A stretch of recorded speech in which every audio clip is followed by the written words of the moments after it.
안녕하세요. 오늘은 민법 총칙 앞부분부터 쭉 정리해서 계약법까지 할 겁니다.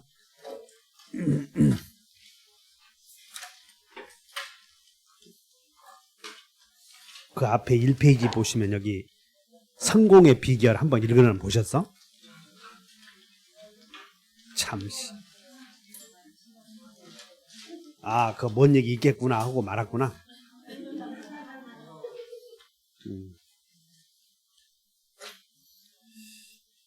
페이지 1쪽 표, 1페이지 펴 보시죠.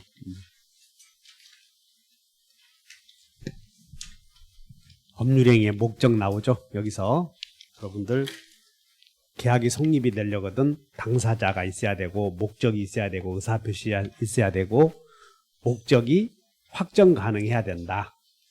그러면 목적을 확정하는 일을 법률행위 해석이라고 그러죠. 목적을 확정하는 일을 법률행위 해석이라고 한다. 자, 그러면 1번 봐요. 그럼 이제 이런 거, 갑이 96만 원에 팔 생각이었어요. 계약서에 자기 땅을 매매 계약이 체결이 되었다고. 근데 96만 원에 팔 생각이었는데 계약서에 이렇게 썼다고. 생각은 의사 또는 생각은 이렇게 표시.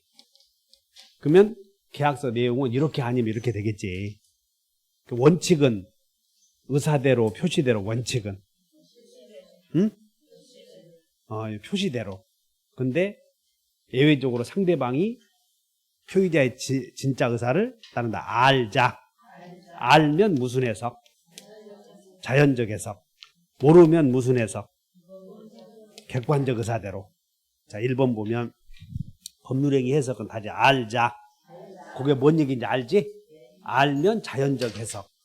모르면 가의. 그러니까 모르면 이렇게 하자는 거야. 알면 이렇게 하고.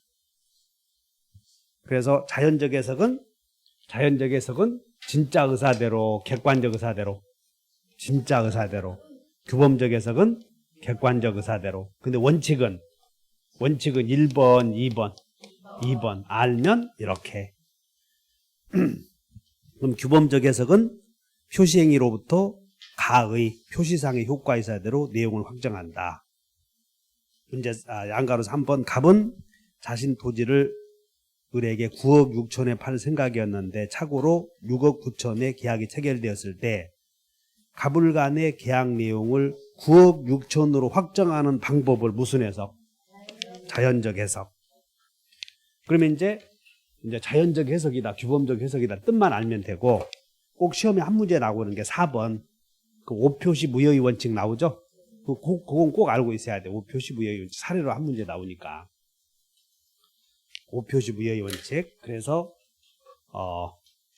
갑이 토지 2개 갖고 있다고. X토지 등기부. X토지 등기부에 1번 갑에게서 Y토지 등기부 2개 있는데 X토지에다가 을에게 이렇게 등기해 주기로 한 거예요. X토지에다가 합의해서. 근데 실수로 X토지에 Y토지에, 자, 매매 계약은 이렇게 해놓고는 Y토지에 이렇게 등기했다 이런 얘기야. 그럼 Y토지에 등기된 존재 원인은, 존재 부존재 원인은, 근데 여기는 X토지에 등기해주면 되지. 그래서 Y토지로 등기한 건 무효. 따라서 을이 병에게 팔았어도 권리 취득하지 못한다. 그래서 1번. 이렇게 합의했으면 따라서 해본다. 합의는 확정유효. X토지에 대해서 합의했다면 이 합의는 확정유효니까 취소 문제 생기지 않고, 표시된 원인은 거기 2번 착오로 인한 오표시 나오죠.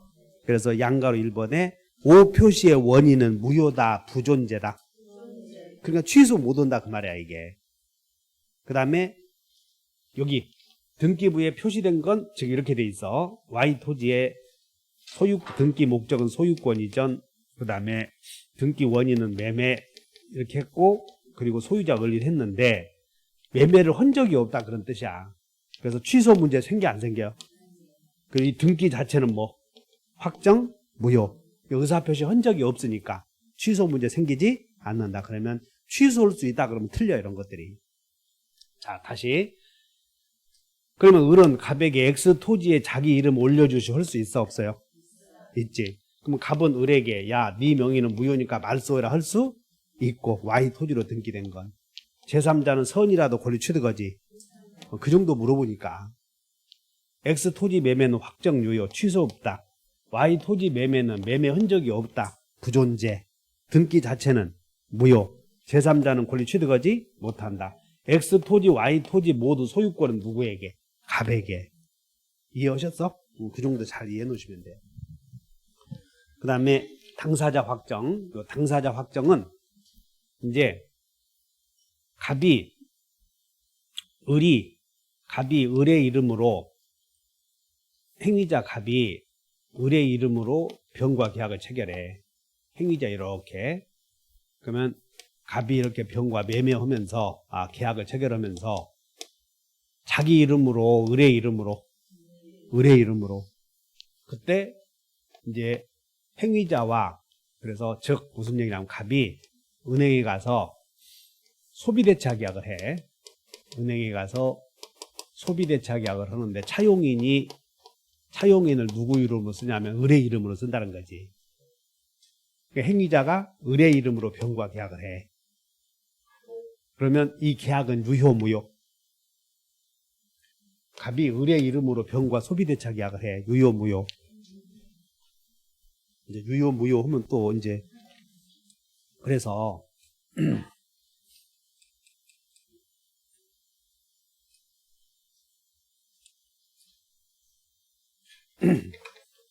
갑이 을의 이름으로 병과 계약을 체결했을 때 여기 계약 체결 잘 외워놔.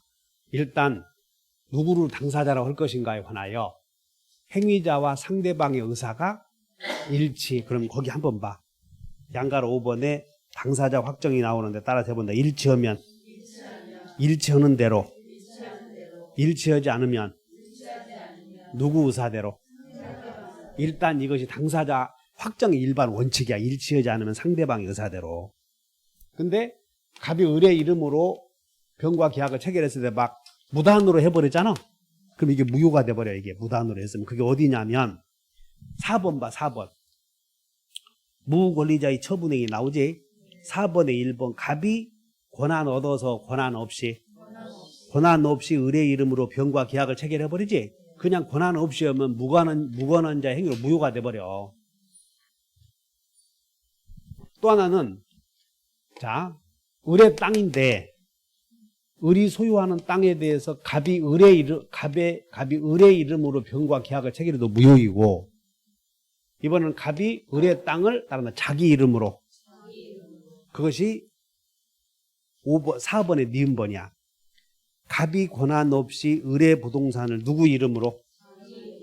자기 이름으로. 그러니까 을이 소유하고 있는 부동산에 대해서 잘 봐. 갑이 을 소유 부동산인데 을의 이름으로 병과 저당권 설정을 했어. 갑이 을의 이름으로 저당권 설정했다고. 유효 무효?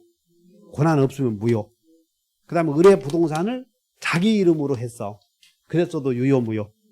두 개 기억. 이걸 무권리자의 처분행위라고 한다는 것이야. 그것이 4번의 기억번, 니은번이요. 근데 지금 여기는 이 을이 명의를 빌려주었어. 명의를 빌려주어서 갑이 을의 이름으로 소비대차 계약을 하지. 그것이 자 5번에 양가로 2번 봐. 따라서 명의대여와 차명대출. 여동생이 명의를 빌려줘서 오빠가 은행과 소비대차 계약을 해. 명의 빌려주었어. 권한 있는 없는? 권한 없으면 무효가 돼. 근데 갑이 을의 이름으로 소비대차 계약을 했으면 을의 명의대여는 참이여 그 짓이야. 진입표시. 근데 금융기관에 무엇이 보이면? 양해. 그래서 니은번 봐. 위에서 쭉 니은번. 갑이 명의되어자 을의 이름으로 여동생의 이름으로 금융기관의 뭐하에? 양해하에 소비대차 계약을 체결했으면 무효. 이해하셨지?